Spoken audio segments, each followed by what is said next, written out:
Hello and warm greetings. Welcome to the Analyst by Vajiram and Ravi, where we would try to comprehensively analyze 7 articles in 2 different sections along with the daily mains answer writing program. In the analysis part, we'll first have a comprehensive discussion with respect to the serious public safety issue of road accidents in the country, the measures taken by the government and the way forward. Then in the second article, we'll have a discussion with respect to the importance of parliamentary committees, the issues plaguing them and the way forward. Then in the simplified section, we'll have a look at 5 different articles from a special perspective of UPSC Prelims 2026 along with the value addition. So stay tuned. Coming to the very first topic of today's discussion, this is with respect to 1 death every 4 minutes. India's fatal roads. Since 1998, when we started with the National Highways Development Project under the Prime Ministership of Mr. Atal Bihari Vajpayee, what we have witnessed is unprecedented levels of growth with respect to the construction of national highways in the country. But there is a dark side to it. We have also become the capital when we talk about the road accidents death around the world. India shares one of the largest burdens of deaths which are attributable to the road accidents around the world. Now, this is a very serious concern.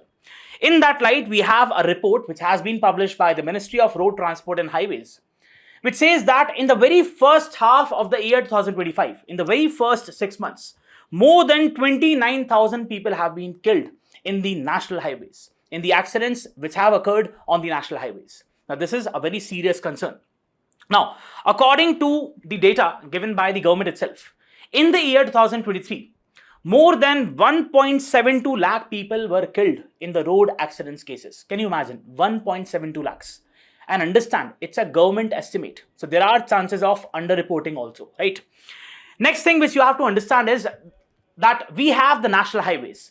And national highways, as a share of the total road networks in the country, it has just 2%. So it shares just 2% of the total road networks in the country. But the total traffic which runs on the national highways, it's more than 40% of the total traffic. So it shares, the national highways share more than 40% of the total traffic of the country.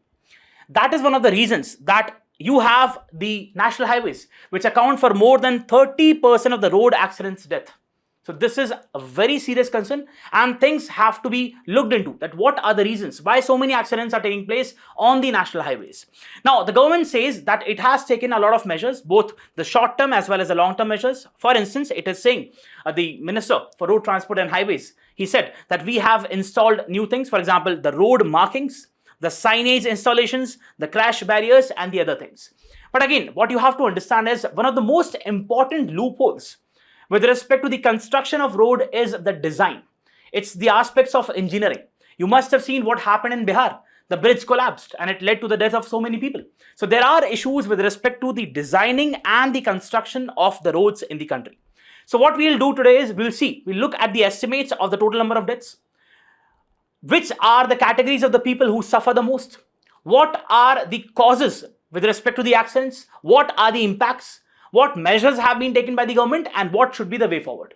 As always, it would be a comprehensive discussion and we'll try to look into the various dimensions of this particular topic, which is basically from GS2, health and GS3, infrastructure. Now, according to the World Health Organization, what it says is every year globally, more than 1.2 million, that is 12 lakh people die in the road accidents.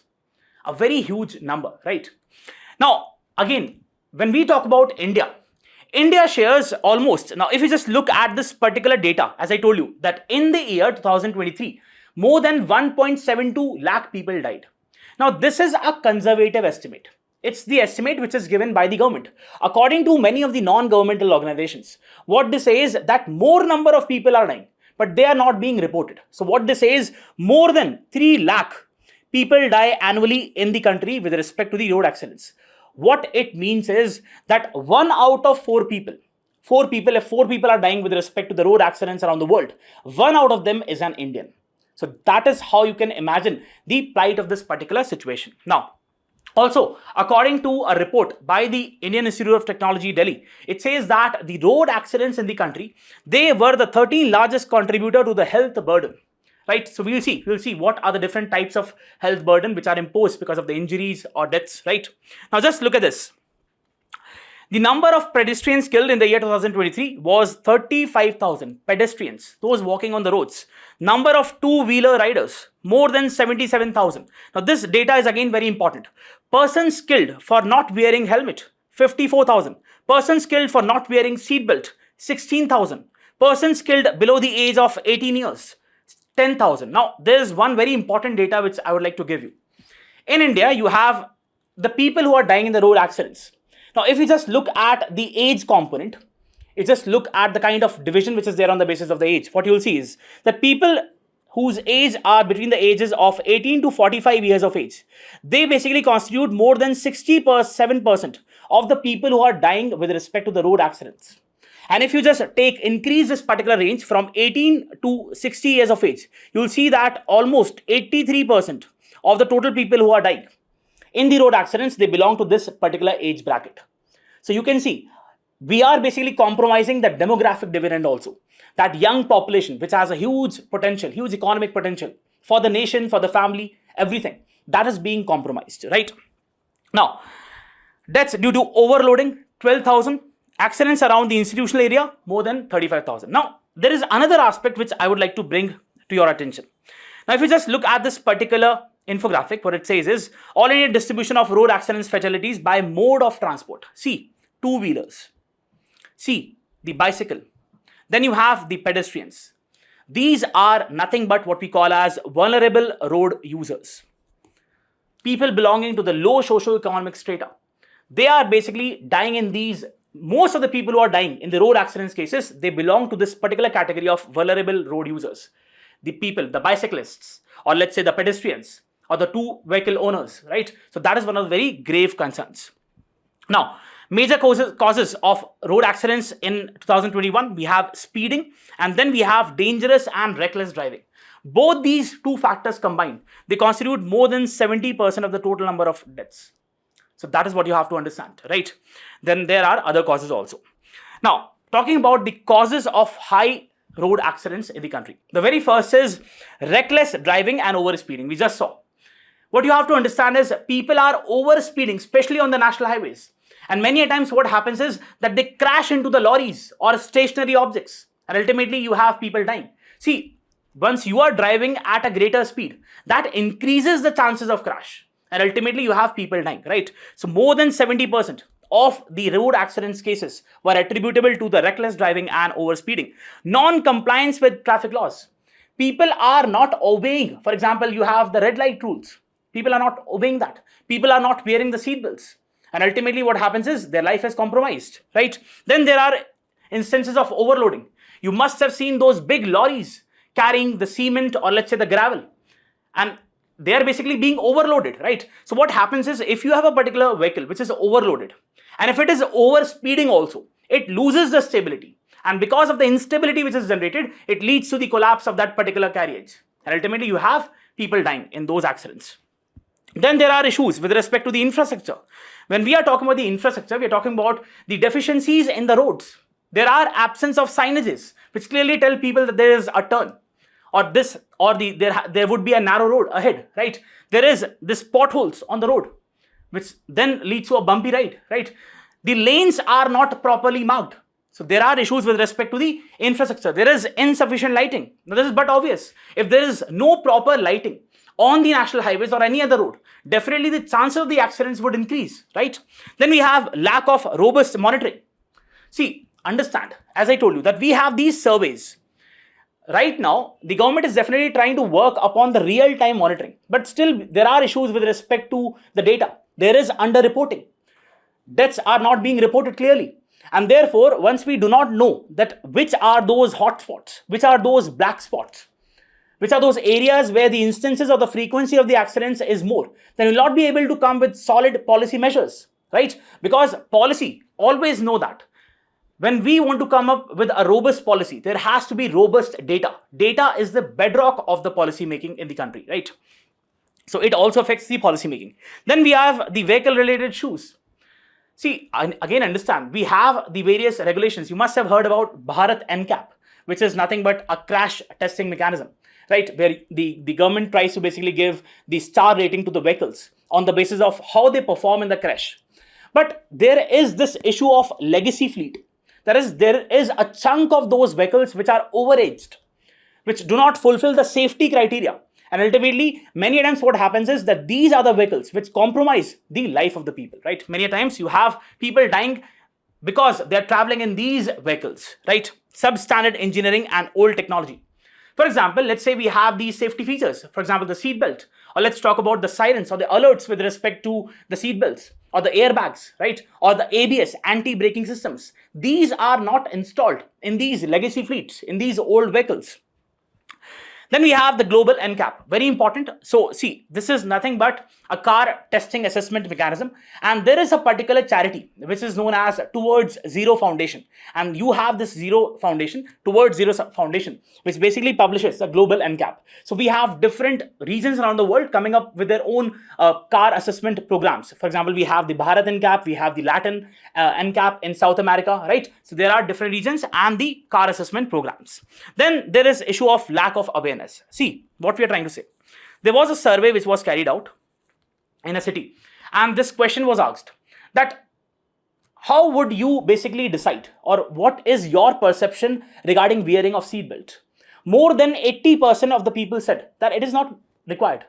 Wearing seatbelts is not something which is quite important while driving. So that is the kind of perception which people have, right? So see, again, Ministry of Road Transport and Highways is coming up various awareness campaigns, be it through social media, the electronic media, or the print media, but people are not aware. People are not aware, and therefore we have these cases where people have not worn their seatbelts and ultimately they succumb in the accidents, right? The next aspect is, what are the impacts of road accidents in the country? The very first is injuries and disabilities. The kind of injuries which people suffer in the road accidents, it's very grievous. People suffer from serious brain injuries or spinal cord injuries. Sometimes it also leads to the amputations. The hands are cut off, the legs are cut off, and there is a permanent disability which is imposed. So again, it's a very serious consequence, right? And there are also issues with respect to the death. There is a premature mortality which occurs. I already told you that the major chunk of the population which is basically losing their life in the road accidents is the young population. So that is what you have to understand. Almost 67% of the people who are dying in the road accidents cases, they belong to this age bracket of 18 to 45 years of age. Now this is a very serious situation. There's one more concept of DALYs, which is disability adjusted life years. Now it's a concept given by the World Health Organization, which primarily tries to assess the total burden of disease. So it is a mix of two things. First, the years lived with disability and the years of life lost. Let's say a person has suffered from a grievous injury. There's a permanent disability which has been imposed. So you have this disease or disability. Or let's say in some cases, if the person prematurely dies, so this is the years of life lost. This is how we measure the total disability adjusted life years, and it's a conception of World Health Organization, do remember. Then we have the psychological trauma and stress. See, this is but obvious. Whenever you have a particular person suffering a road accident, he suffers from post-traumatic stress disorder, and there is anxiety and depression which creeps in the minds of the person, right? So this is again a very serious situation. Then you have the loss of loved ones. In the accidents, what we generally find is people are, the whole families are traveling together, and there is the accident which takes place, and then there's the loss of whole of the family members. Now this is an irreversible and irreparable loss to the family, right? So this is a very serious concern. Then you have this social inequality and exclusion. As I told you, we have these vulnerable road users, right? The pedestrians or the bicyclists or the three-wheelers, the people traveling in the three-wheelers. So they are the ones whose life is most compromised in the road accidents cases. Let's say you have a particular BMW crashing into the pedestrians. We all know what Bhai has done a lot of times, right? So if you have the BMW which has crashed on the footpath, you'll have people dying, but nothing would happen to the BMW or the person who is driving the BMW. So that is a kind of social inequality which exists, right? Then there is this aspect of loss of productivity and income. According to the data itself, what it says is, because of the injuries which a person suffers from. Let's say you have a particular person and he has suffered from a particular accident, road accident, and he gets a fracture. Definitely he'll not be able to go to his workplace, and then his economic potential would be compromised.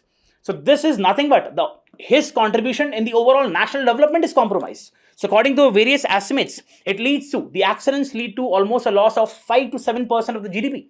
This is a great number. Then high health and legal costs. When we are talking about the health costs, we're not just talking about the cost which is incurred by the individual, what we call as the out-of-pocket expenditure. We're also taking into consideration the costs which are incurred by the insurance companies or the government. So that is what you have to understand. According to the Ministry of Road Transport and Highways, what it says is, the data is of 2018. It says that the total socio-economic cost which is incurred if a person dies in a road accident, it tunes to almost 91 lakhs. Right? Now, if you talk about the year 2025, obviously it would be more than a crore. And let's say you have a person who has suffered from a particular injury. The total cost incurred is more than 4 to 5 lakhs. So that is a total cost which is incurred, not just on the person, but as a nation as a whole, right? That is what you have to understand. Look at this particular estimate. So as I said, you have this Ministry of Road Transport and Highways data for the year 2018. Fatalities, persons, number of people killed, cost impact in crores, 1,37,016 crores. That is the total impact of the deaths which is because of the road accidents. So this is property damage cost, almost 2,888 crores. Then administrative cost, 1,264 crores. So there's a huge cost which is incurred not just by the individual, but by the country as a whole. That is what you have to understand. Now, what have been the initiatives related to the overall domain of road safety? When we talk about the global aspect, the very first is the Brasilia Declaration of the year 2015. What was emphasized in this particular declaration was that we have to realize the objectives which are enshrined in the Sustainable Development Goal 3.6, which says that we have to halve the total number of people who are suffering the grievous injuries and the total number of people who are dying by the year 2030 with respect to the road accidents. Then we also have the declaration of Decade of Action for Road Safety from the year 2021 till 2030. Then we have the Initiative on Road Assessment Program. This is nothing but a registered charity. The overall objective of this particular charity, of this program, is to basically save the lives of the people by eliminating the road risks globally, right? Now, when we talk about India, what you have to understand is there is one very important committee which was constituted, and that is the Sundar Committee with respect to the road safety. It recommended various policy actions which should be taken. But the most important was that there has to be the institutionalization of National Road Safety Transport and Management Board, right, at the national level. Then there also has to be the institutionalization at the state level of State Road Safety Transport Management Boards.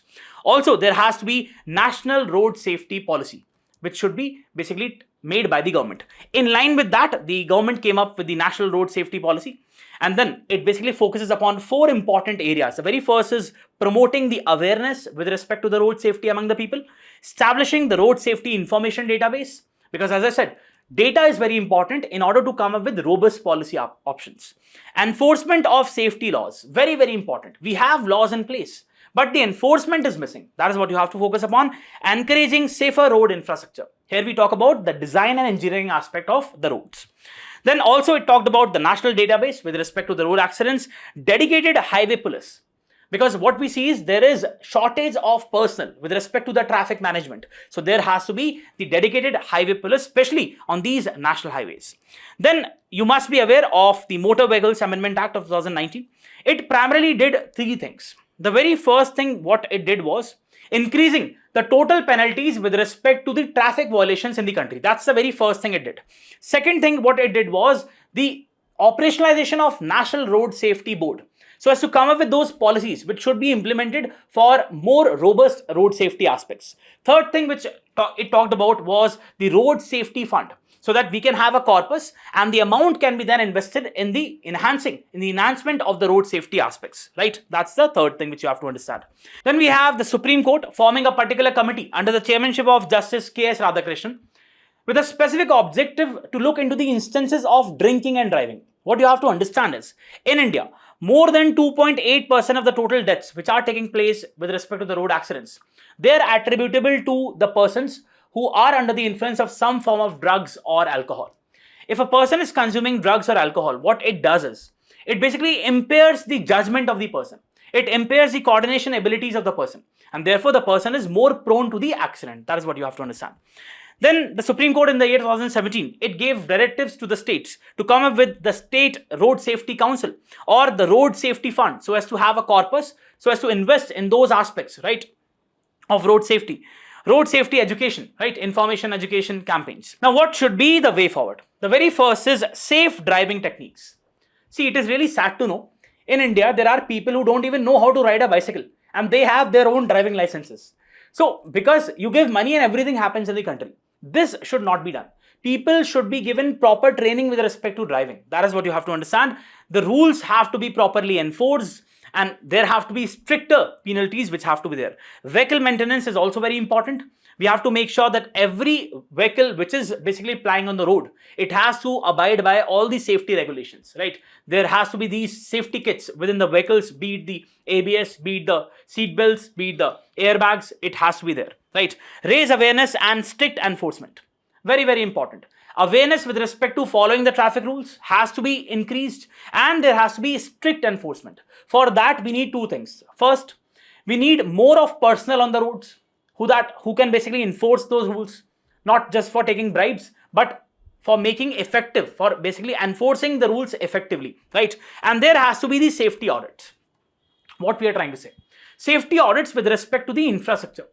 When we are coming up with a particular project, let's say a particular road is being designed, the safety aspects must be inculcated, has to be made an integrated part of the whole process, so that we can know that after every interval of time, whether the road is safe, what are the issues which this particular road is facing, and we can have timely interventions. That is what you have to understand. Infrastructure improvement, the same thing.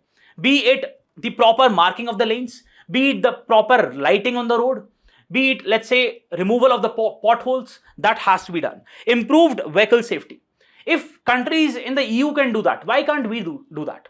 There has to be proper focus upon improved vehicle safety. Let's say the kind of standards which are followed in the EU or any other country. Let's say we have Sweden following a very good architecture with respect to the safety aspects of the vehicles. Why can't we incorporate that? Because ultimately it is about the life of the people, right? Then we have national database and technology integration. Very, very important. You must have heard about Intelligent Transport Management System, ITMS.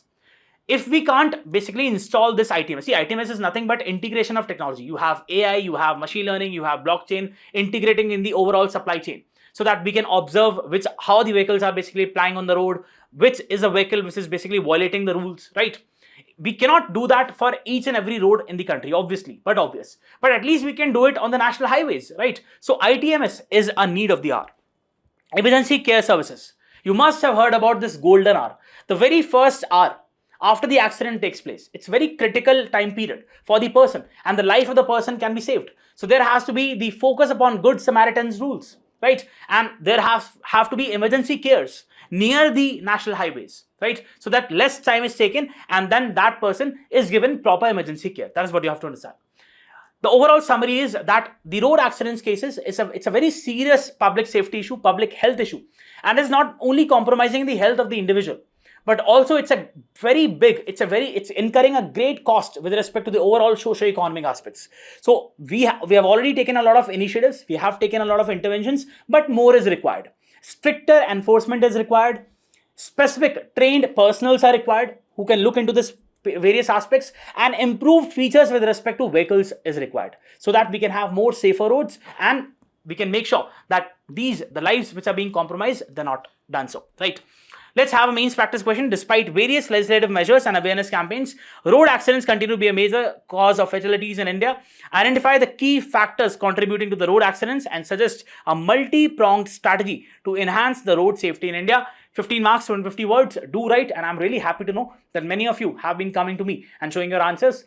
Again, it's a very good thing. Please keep writing, and yes, if you're liking the initiative, do not forget to press the like button and also let us know in the comments. Let's go to the next topic.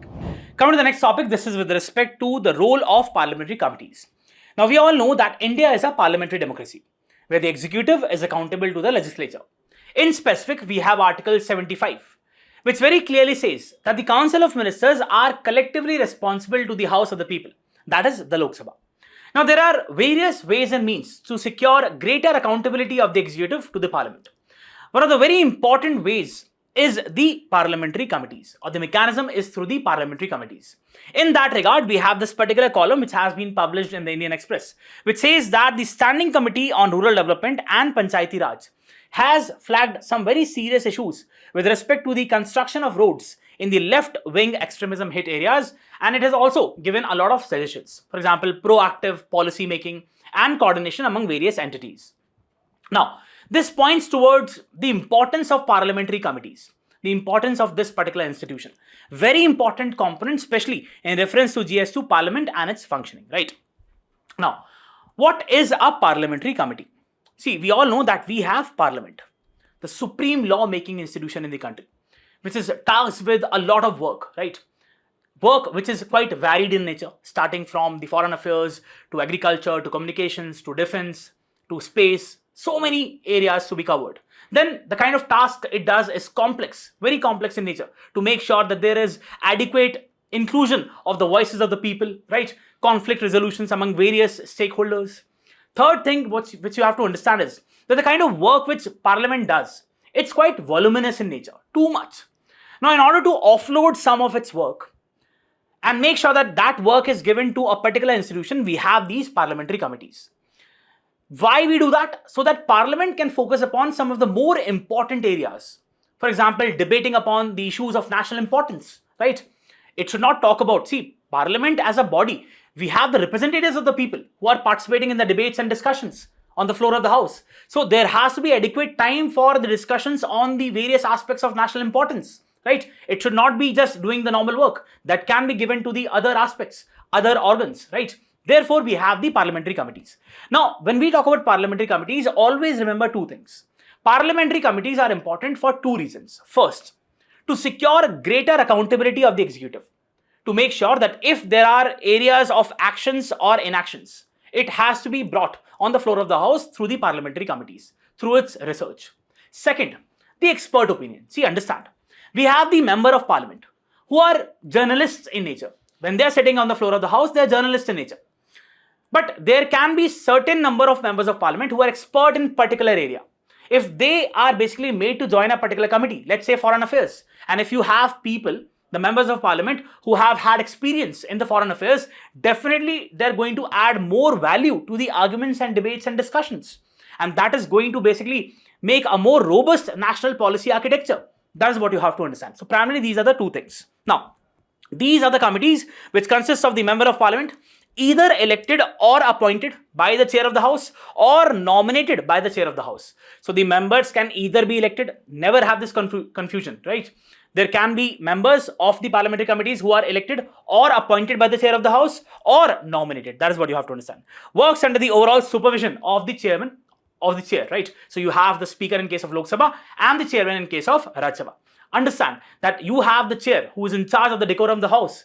So he is having the responsibility to come up with these committees and manage these committees. The origin of these parliamentary committees again goes back to the British Parliament. Now, what are the articles which are important when we talk about the parliamentary committees? The very first is Article 105, which talks about the privileges of the members of parliament, of its committees of the House. So you have the reference of these committees in this particular article.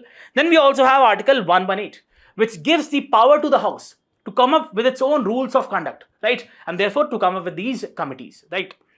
Now, the Constitution of India does mention about these committees at different places, no doubt about that.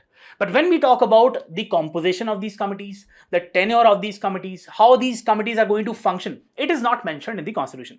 That is what is done by the respective houses through its rules and procedures. Now, how are the parliamentary committees classified? See, whenever we talk about the classification of the parliamentary committees, they are primarily classified under two heads. First is the standing committees. Second is the ad hoc committees. When I'm talking about the standing committee, the word itself says that they are of permanent in nature, right? Standing committees, constituted for either a particular year or for a specified duration of time. They are primarily of two types. One, we have the financial standing committees. For example, we have the Public Accounts Committee, Estimates Committee related to the financial matters or public undertakings. Then we have the departmentally related standing committees. Now, before that, let's talk about the PAC. Public Accounts Committee, it consists of 22 members, 15 elected from the Lok Sabha and 7 elected from the Rajya Sabha. How they are elected? Through the proportional representation by means of single transferal vote. Then we have the Estimates Committee, consists of 30 members, all elected from the Lok Sabha. That is what you have to understand. Very, very important. Again, the same proportional representation by means of single transferal vote. Then we have the Public Undertakings Committee. Again, has 22 members, 15 from Lok Sabha, 7 from Rajya Sabha. Now, there is one commonality between among these three committees. You have to tell me that, right? So, again, the chairman is basically from the Lok Sabha. And there is one specific attribute of Public Accounts Committee. I would be really happy if you write that who acts as the chairman of this particular committee. Then we have the DRSC, Departmentally Related Standing Committee. See, we have different departments of the government, and we have these DRSCs, Departmentally Related Standing Committee, which cover the jurisdiction of various departments. In total, we have 24 DRSCs. 16 work under the overall superintendence of the Lok Sabha, and the rest 8 work under the overall superintendence of the Rajya Sabha. Every DRSC has 31 members. Important for the prelims, pay attention. Are these members elected? The answer is no. We have 21 members out of every DRSC. See, every DRSC has 31 members. From 31 members, we have 21 which are basically nominated by the speaker in case of Lok Sabha, and the rest 10 are nominated by the chair of the Rajya Sabha, right? That is what you have to understand. So they are nominated. For example, Committee on Agriculture, Committee on Defense, Committee on Energy. Then we have some other types of committees, for example, the committees on government assurances, the ethics committee, right? Then we have the ad hoc committee. What do we mean by ad hoc committee? As the name says, they are constituted for a specific purpose. Primarily, they are of 2 types.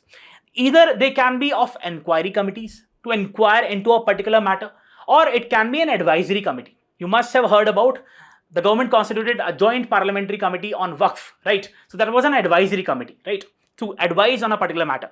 So either it can be a joint committee where the members are from the both houses, or it can be a select committee where the members are from a specific house. That is how we classify the committee system, right?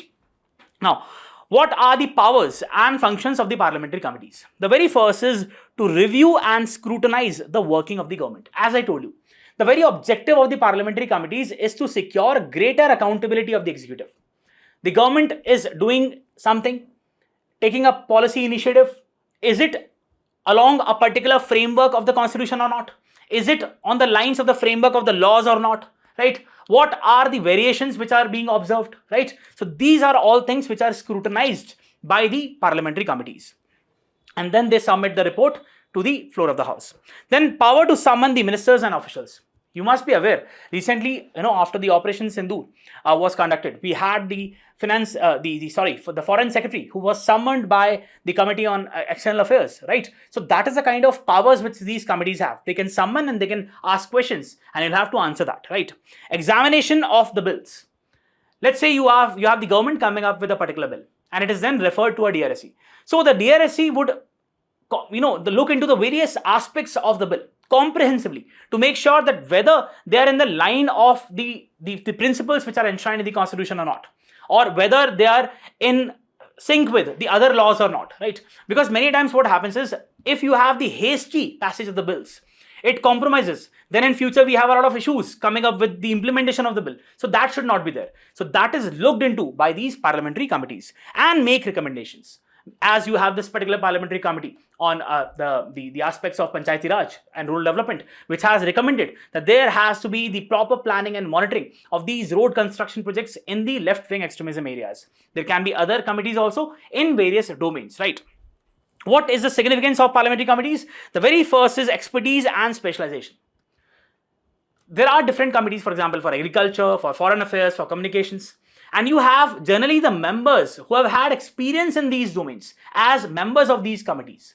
So definitely the kind of opinion, it would be based upon proper, well-educated opinion, right? So the kind of opinion they would give in their reports would have its own value. So that is a kind of expert advice which you get. Then you have cross-party collaboration. As I told you, for example, in Public Accounts Committee, you have the proportional representation. What it means? That people from different parties get to sit together and then deliberate. So there is a cross-party collaboration. It tries to bring in that aspect of consensus, right? With respect to a particular policy aspect. Act as a mini parliament. As I told you, that parliament has some of the very important things to do. It should be a platform for the discussion of the issues of national importance, not for the routine tasks. So these tasks can be, rather, it's better to give to these parliamentary committees so that the parliament can focus upon more important issues. And therefore, these parliamentary committees act as mini parliaments, which has the views of all the members of parliament.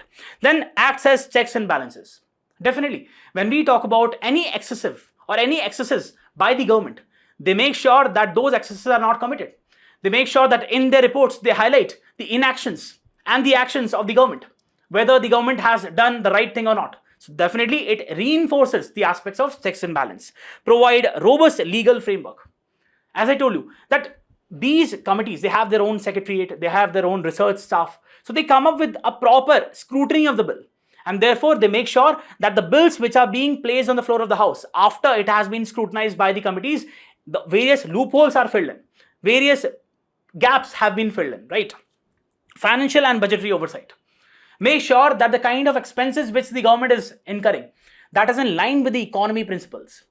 There should not be any arbitrary expenses by the government. And these committees, especially the Public Accounts Committee, for example, it works upon the reports of the CAG. And then it highlights, because you must have heard that the CAG acts as a friend, philosopher and guide to the Public Accounts Committee. On the reports of the CAG, you have these PAC giving recommendations to the government. So again, it makes sure that the government is coming up with robust financial principles in its policy making. Now, what are the issues and challenges pertaining to the Parliamentary Committee? The very first is poor number of sitting. Look at this particular infographic. Source from the PRS. It says that from the first Lok Sabha till the 17th Lok Sabha, if you see that there has been a continuous decline in the total number of sittings. On an average, from 135, it has reduced to 55 in the 17th Lok Sabha.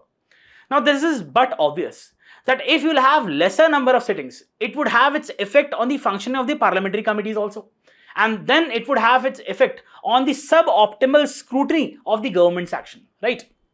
Then we have limited referrals. Look at this particular infographic. Less than 20% of the bills have been referred to the committee. 17 Lok Sabha. First, look at this, 14 Lok Sabha. 60% of the bills were referred to the committees. And see the number, it has slowly gone down to 16%. Just 16% of the bills were referred to the standing committees. So again, what happens is, if you're not referring to the bills, you are bypassing this particular chain of accountability. And therefore, definitely, it would lead to the dominance of the executive. Weekend scrutiny. Why we are having weekend scrutiny? We are having weekend scrutiny because lesser number of parliamentarians are taking part and there is lack of consultation. Committees are not able to consult to the experts. For example, like the experts in the industry or the experts for in various social sectors. For example, different NGOs. So there is weekend scrutiny, right? Lack of consultation is there. Resource constraints. In many of the cases, what we have found is that these parliamentary committees do not have the adequate research staff, do not have the secretariats with them, or even the basic amenities, for example, the printers, they don't have that. Party politics. See, again, we generally say that the whips are not really effective when we talk about the parliamentary committees. But what we have seen is, many a times, the party ideology takes a dominance with respect to the discussions which are taking place in the parliamentary committees. Rather, what should be done? The discussion should be based upon the national interest, right? But the party politics plays a role over there, and therefore you have the acrimonious relations, frictions which take place. Limited powers to enforce. What all the parliamentary committees are basically saying in its report, it is just a recommendatory in nature. It is not having a binding force. So that is one of the very greatest loophole which we see with respect to the functioning of parliamentary committees. So these are the issues. What should be the way forward with respect to robust parliamentary committees framework? The very first is increase in referral rate. We have the rules of procedure in both the houses. Why not make it mandatory that every bill should basically have this particular scrutiny of the parliamentary committees? It has to be mandatorily referred to these parliamentary committees. Then increase in resources, be it the research staff, be it the other resources. For example, let's say the basic amenities, they should be provided to these committees. Also, we had the National Commission to review the working of the Constitution in 2002. It stressed upon this aspect that these parliamentary committees, they are strained. They do not have the adequate resources with them, right? Enhanced transparency, very important. What all these committees are doing, their reports must be made public. They're public, whatever the public hearings takes place, it should be made public, right? Increase in MPs' participation, either through incentives or through penalizing them. Make sure that they participate in the workings of these committees. Right now, members of parliament are not even interested to go and participate in these deliberations which are taking place in these committees. Very few deliberations take place. So therefore, obviously, they'll not be able to hold the government accountable or give expert opinion. Then enhance the independence. Independence, when we're talking about that, see, what all the committees are saying, it has to be abided by the government. Because you have an all-party inclusive structure in the parliamentary committees. So that should be done, right? Also, we have had the 28th President of the United States who emphasized upon the importance of these committees in the US, and he said that Congress in session, Congress we mean to say the legislative body in the US, in session is a Congress on public exhibition, while Congress in its committee rooms is Congress at work. Now this highlights the importance which was given by Woodrow Wilson with respect to the functioning of these parliamentary committees. So that is what you have to understand. Very, very important institutions, especially for two things. First, to provide the expert advice to the government and to secure greater accountability with respect to the government. Here is a particular infographic which you can look with respect to the Public Accounts Committee, Estimates Committee and Committee on Public Undertakings. Let's have a mains practice question. The weakening of the parliamentary committees tantamounts to weakened parliamentary system of governance. Analyze. So you'll have to talk about the importance of parliamentary committees, the kind of the types, the classification of parliamentary committees, the issues which are plaguing them, right? And then what should be the way forward. Also, we have had a particular question in the year 2023. It says, explain the structure of parliamentary committee system. How far the financial committees helped in the institutionalization of Indian Parliament. See, that is the kind of questions which we are witnessing. First, it talks about the journal aspect and then it narrows down to the financial aspect. So that is how you'll have to prepare. Please write the answer with respect to this question. Let's go to the next topic. Coming to the simplify section, we have the first topic which talks about the recent disaster which has taken place in the Uttarkashi district of Uttarakhand. Now we have these three articles which have been published in the Hindu and the Indian Express. The very first article which has been published in the Hindu, it says that cloudburst might be a reason for the flash floods which has occurred in Uttarkashi district. Don't worry, we'll see what flash floods is all about and what is cloudburst. The next article in the Indian Express says that there's a possibility of the burst of a particular glacial lake. We just before few days, we referred and we studied in great detail what is glacial lake outburst flood. So what many of the scientists are saying is that a particular GLOF event might have triggered this. And the third article in the Indian Express, what it says is that this particular area, the Bhagirathi area, this was declared as an eco-sensitive zone way back in the year 2012. But because of unabated, unsustainable development by the humans, this has resulted into the instability in the area and ultimately this particular tragedy, right? So this is the whole gist. Now, let's first talk about what is flash floods. See, flash floods is nothing. When a sudden amount of water, when there is a release of water suddenly, along with the debris, along with the mud, what we say is that it is a flash flood. Now, what reasons can be attributed to that? The very first is GLOFs, which we say as Glacier Lake Outburst Flood. What happens in this is that you have the boundaries, right? What we call as the moraines. Now, once you have the water which is increasing, the melt water of the glacier, once it's increasing, the level is increasing, it would create pressure on these moraines.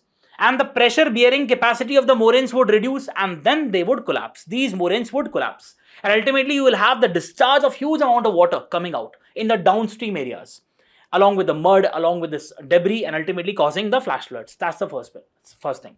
Second thing is the cloudburst. How can cloudburst take place? Let's say you have the moisture, which is basically ascending towards a particular slope, right? And it's slowly ascending and then it's condensing and then forming into clouds. Now there is violent air upwards, which is not allowing the water droplets to basically condense and fall down as the rains, right? And it is basically stopping the clouds from basically condensing into the raindrops, right? Lack of upward air prevents the dissipation of the moisture. And then suddenly there's a condition where the holding capacity of the clouds, it's completely disturbed. And ultimately you have so much amount of water falling at one point of time. And that is nothing but a cloudburst, right? And then especially in those areas which are steeply sloped, you have sudden drain of water, sudden discharge of water across the valleys and ultimately leading to the flash floods. These are the two things: GLOFs, glacial lake outburst floods, and then you have the cloudburst. So you have these two things which must be kept. Then also the article talks about the alluvial fan. What is this? So in a steep slope, when you have the valleys coming and bringing with them a lot of sediments and other deposits, it basically deposits in the downstream areas, forming a fan-like structure, what we call as the alluvial fan, right? Comprises of these debris of the moraines and these small unconsolidated rocks, what we call, and thus forming this particular structure, which is the alluvial fan. This is what you have to understand. Now, the article says, the very first, heavy rain triggered flash flood and an avalanche of debris that deludes the Dharali in Uttarkashi district in Uttarakhand, uncertainty prevails over what caused the disaster. So it can be either a cloudburst or it can be either a glacier lake outburst flood. Rescue and relief operations in Uttarkashi have delayed the scientific investigations in the cause of disaster. While cloudbursts are not unexpected given the prevailing monsoon conditions, they are challenging to forecast. Confirming them requires specific instrument. So we have these Doppler weather radars. What is the specific quality of these Doppler weather radars? They're able to basically look into the amounts of clouds which are forming, right? The position of the clouds, and then they can give more concrete information with respect to whether the cloudburst, whether there can be a possibility of cloudburst or not, right? So these Doppler weather radars are very important, especially to judge what these clouds are made up of and what is their holding capacity. That can amaze them, as well as the automatic weather station that can provide the hourly data on the rainfall, temperature, wind and humidity. So these are absent. These Doppler weather radars and the automated weather stations, they are absent in these areas. There are just 3 DWRs in Uttarakhand, but even between them, they leave vast stretches of upper Himalayas unmapped. So most of these areas are unmapped. We do not have the adequate scientific information through these DWRs because they're not placed, right? Data from AWS is not publicly shared.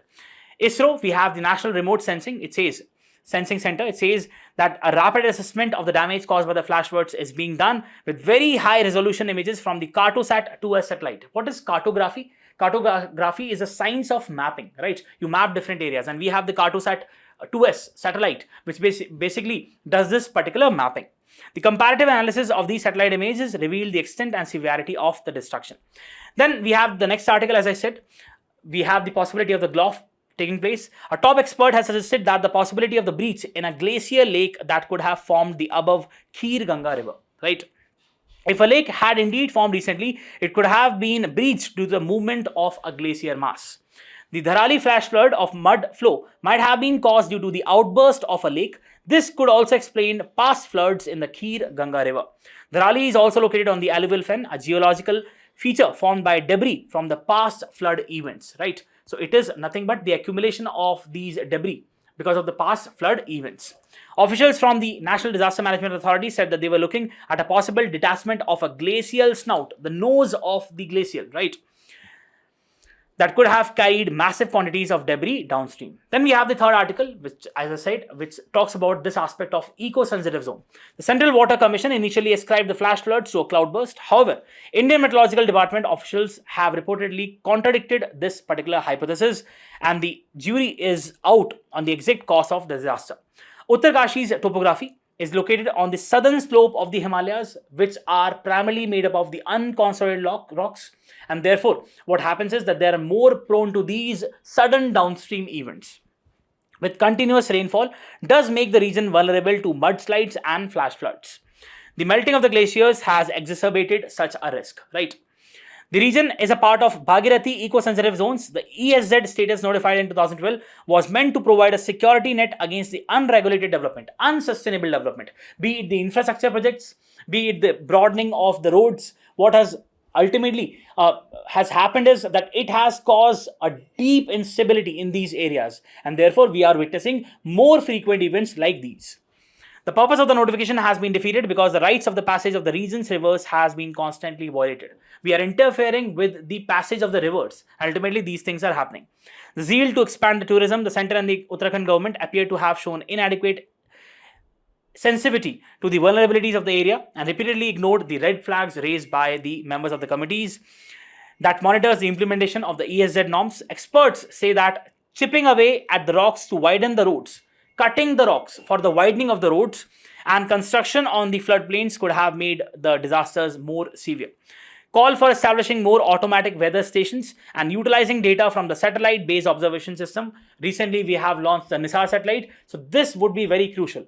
NISAR is going to give us pinpoint imageries of the region of various places, and therefore it is going to help us with respect to these mitigation measures to create early warning mechanisms. Now let's talk about these eco-sensitive zones. EAZ or ecologically fragile areas are notified by the Ministry of Environment, Forest and Climate Change around the protected areas, national parks and wildlife sanctuaries. So they are nothing but areas around these protected areas. The purpose of declaring these is to create some kind of shock absorbers to the protected areas by regulating and managing them. They also act as a transition zone from areas of high protection to areas involving lesser protection.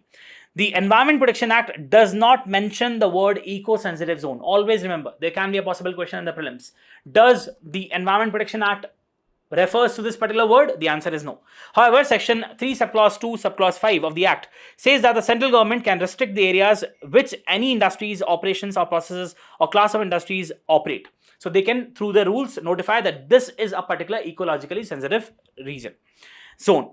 Beside Rule 5 of 1 of Environment Protection Rules of 1986 states that the central government can prohibit or restrict the location of industries and carrying on certain operations or processes on the basis of certain consideration. So these are the considerations which have to be followed, making sure that these ecologically sensitive zones, they act as shock absorbers.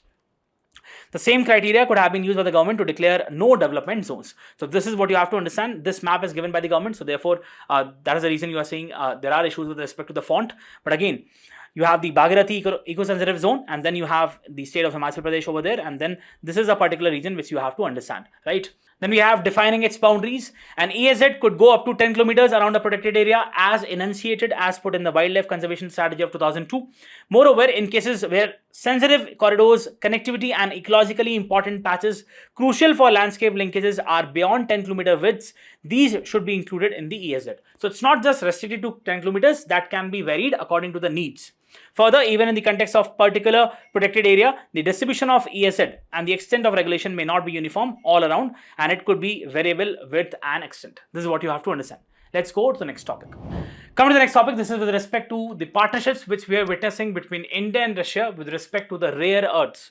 So we all know that we have these rare earth elements which are used in various critical and emerging technologies, and we know that we have China, which is the dominant player with respect to the production and the processing of these rare earth elements. So now, in order to diversify the sources, we are having a more of partnership with Russia. We're looking for greater partnerships. India and Russia on Wednesday discussed the industrial cooperation across a range of areas, including the rare earth and critical mineral extraction, as India faces increasing pressure over its purchase of Russian oil. With already know that US has imposed the additional tariffs of 25% on Indian goods. The discussions on rare earth minerals come amid China's restrictions on the export of 7 rare earths, which has impacted the automobile production in India. Now that is what you have to understand. China has been using its leverage. China has been using the kind of dominance it has with respect to the production of these rare earths as a strategic instrument. And as per its own whims and fancies, it stops the supply of these rare earths, and therefore it has an effect on the overall development in the other areas. For example, in India, in the automobile sector, China dominates the global rare earths market, supplying to 85 to 95% of the world's demand. Can you just imagine? Almost 85 to 95% of the world's demand is being supplied by just China alone. New Delhi-based think tank Global Trade Research Initiative (GTRI) noted that in 2024 alone, China purchased almost 62.6 billion worth of Russian oil, more than India's 52.7 billion. Washington has avoided targeting Beijing. So China has purchased more of Russian oil than India, but Washington is not basically imposing that much amount of tariffs on China. Reason? Because US imports a lot of these rare earths from China. GTRI said because China's leverage over critical minerals such as gallium, germanium, rare earths and graphite, which are vital for US defense and technology. And US is in fact critically dependent on these imports from China, right? So here you see how the strategic things work. Look at this. We have the rare earth elements, scandium, yttrium and 15 lanthanides. They comprise of these rare earth. You can just see in the periodic table also. They are basically of two types. We have the light rare earth elements, those with atomic number from 57 to 63, and heavy rare earth elements from atomic number from 64 to 71, right? Now, what are the characteristics? They have specific characteristics, and that's the reason they're used widely in the industry. Specific in specific areas, right? High density, high melting point, high conductivity, and high thermal conductance. Sources: the principal source of rare earth elements is bastanosite. Then you have xenotime and loperite. You need not to remember this, but just understand, read it and understand from where they come.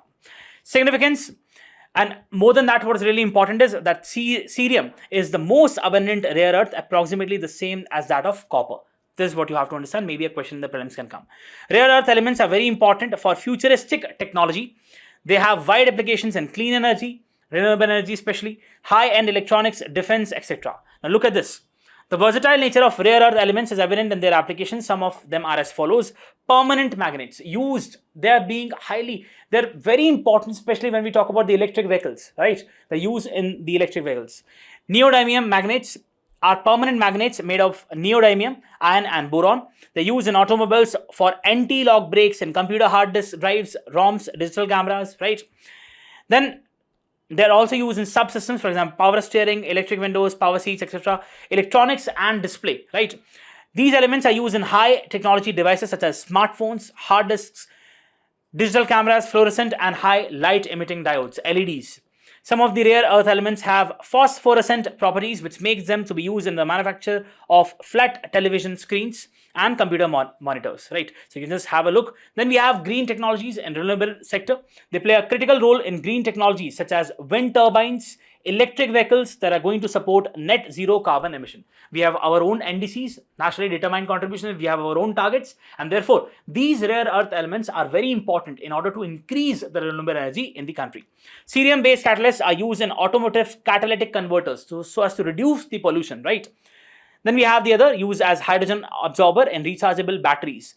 Petroleum refining, used in petroleum refining, lanthanum. Glass industry, the glass industry is the largest consumer of rare earth elements, raw materials, using them for glass polishing and as additives, provide the color, the required color which is required. Water purifiers, healthcare. These rare earth elements are being used in the magnetic resonance imaging, MRIs, laser, scalpels, right? Also in certain cancer drugs. Defense and space, used in satellite communications, guiding systems, aircraft structures, steel making, cerium, lanthanum, neodymium, and other presidium, commonly as a form of a mixed oxide known as mixed metal, right? Used in steel making to remove the impurities. Then we have the other applications, for example, in the other areas, such as beta radiation sources, high temperature magnets, fluorescent lighting, right? So this is what you have to understand. This is very, very important. Look at this. Rare earth element production by country. China, almost 70%. And see this figure, it's a conservative estimate. We have more than 85% of the production taking place in China. So just imagine, we have these futuristic technologies and you have these rare earth elements present in China. So again, it is a strategic threat for most of the countries. And recently, this has been provided by the India Today group. It says, rare earth elements restricted by China for exports. We have this particular used in headphones, optical lasers.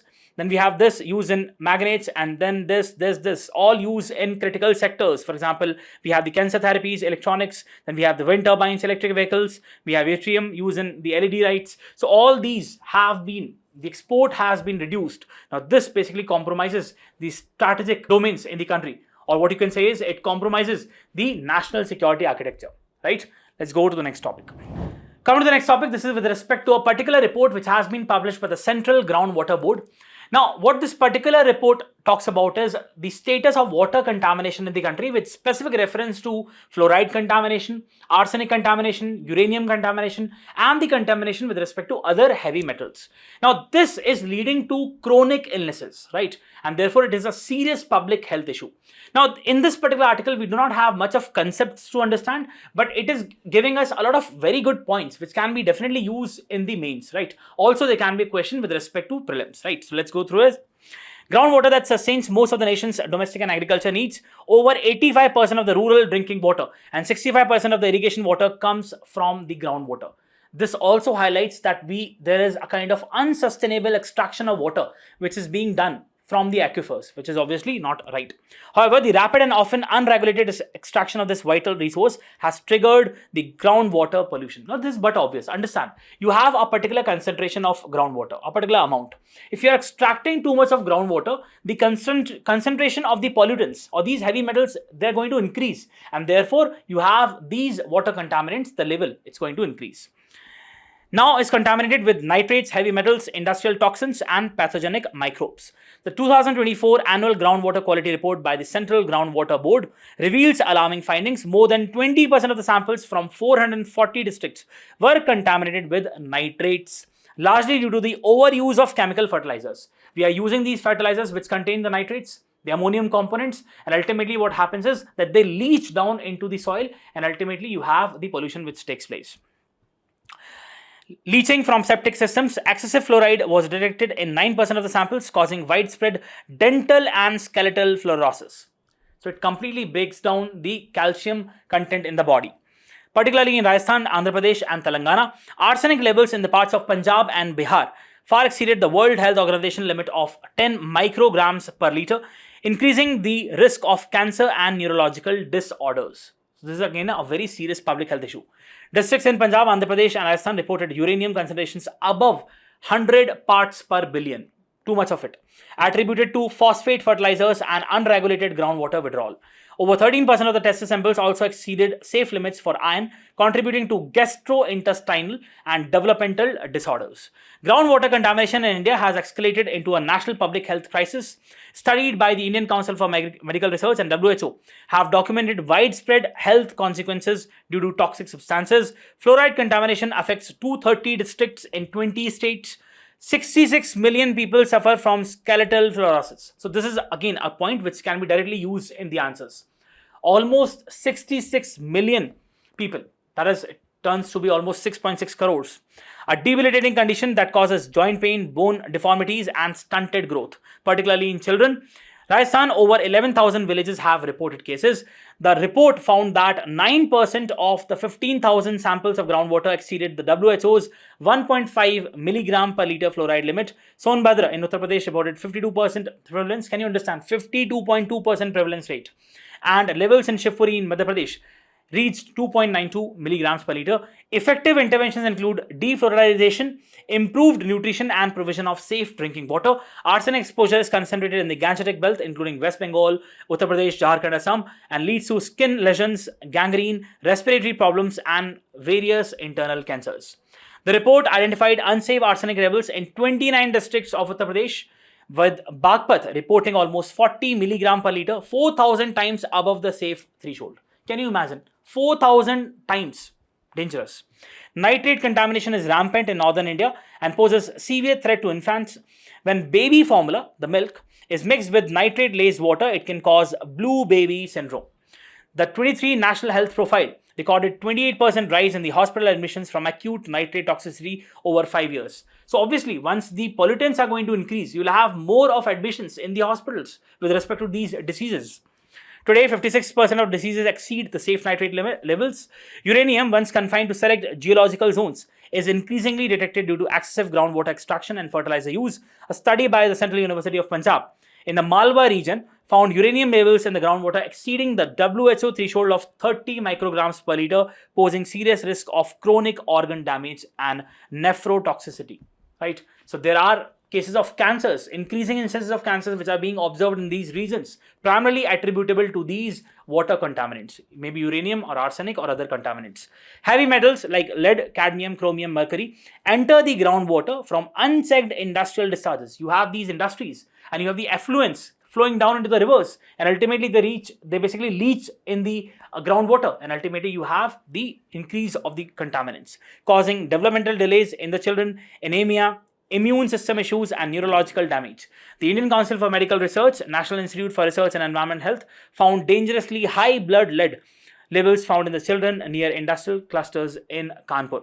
Contamination from leaking septic systems and sewage infiltration. This is also one of the very serious issues. The sewage systems we are having, they're not properly reinforced with concrete, and ultimately what happens is that you have these sewage, the dirty water, it contaminates, it leaches down in the soil and then further into the groundwater, and ultimately you have these contaminants. Infiltration has triggered repeated outbreaks of cholera, dysentery and hepatitis A and E. Why the crisis persists? The crisis is rooted in the fragmented regulatory system. The Water Act 1974 scarcely addresses the groundwater. The Central Groundwater Board lacks the statutory authority, and the state pollution control boards are under-resourced and technically constrained. Now, this is a kind of way forward which you should take from the article itself. Industries operate with minimal oversight, and sanitation infrastructure, especially in rural and peri-urban India, remains deficient. Key structural issues. What are the issues? Institutional fragmentation. We have different agencies all working in silos, not coordinating with each other. So ultimately you have this particular condition. Operate in silos, often duplicating the efforts. Weak legal enforcement. We have the laws, but the enforcement is weak.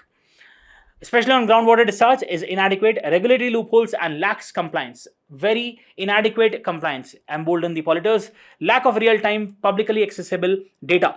Monitoring is infrequent and poorly disseminated without early warning systems. Contamination often goes undetected. Over extraction is another area. Excessive pumping lowers the water tables and concentrates the pollutants we have already discussed, making aquifers more vulnerable to geogenic, which is sourced, which is the origin is in the earth itself, toxins. India's groundwater crisis calls for a bold, coordinated, and multidimensional strategy that integrates the regulation, technology, health, and public participation. Can be used in the conclusion. That is how you extract the conclusion from the newspaper. Some key reforms that need to be instituted are national groundwater pollution control framework, modern monitoring infrastructure, infusion of technology, right? Targeted remediation and health interventions, waste reforms, and citizen-centric groundwater governance. Let's read about Central Groundwater Board, part of Ministry of Jal Shakti, Department of Water Resources, River Development. It's a multidisciplinary scientific organization under the Ministry of Jal Shakti. National Apex Agency entrusted with the responsibilities of providing scientific inputs for management, exploration, monitoring, assessment, and other things. Now, just go through this, but what I want to ask is, tell me what kind of body this particular Central Groundwater Board is. Is it a particular attached office to the ministry, or is it a subordinate office, right? Please do answer in the comment section. Let's go to the next topic.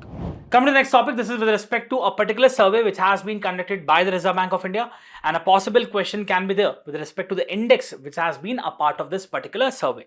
Consumer confidence in both rural and urban areas saw a positive shift in July, according to Reserve Bank of India's forward-looking surveys. This is largely because of the decline in retail inflation and a lower interest rates. Now, this is important.